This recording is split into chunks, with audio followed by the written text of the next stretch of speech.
Titre chapitre 1.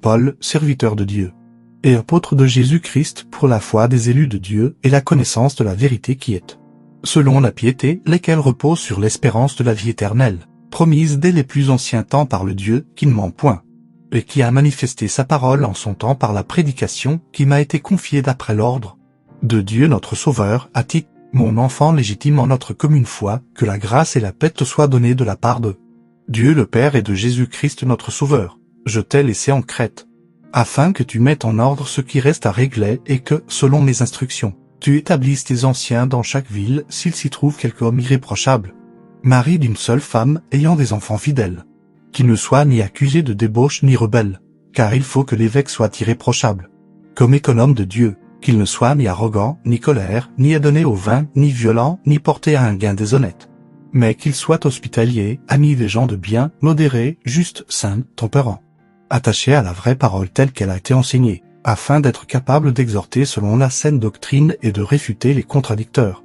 Il y a, en effet, surtout parmi les circoncis, beaucoup de gens rebelles, de vains discoureurs et de séducteurs auxquels il faut fermer la bouche. Ils bouleversent des familles entières, enseignant pour un gain honteux ce qu'on ne doit pas enseigner. L'un d'entre eux, leur propre prophète, a dit « Crée-toi toujours menteur, méchante bête, ventre paresseux ».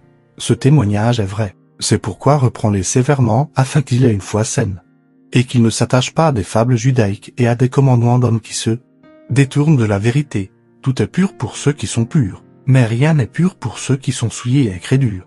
Leur intelligence et leur conscience sont souillées. Ils font profession de connaître Dieu, mais ils le renient par leurs œuvres étant abominables, rebelles, et incapables d'aucune bonne œuvre.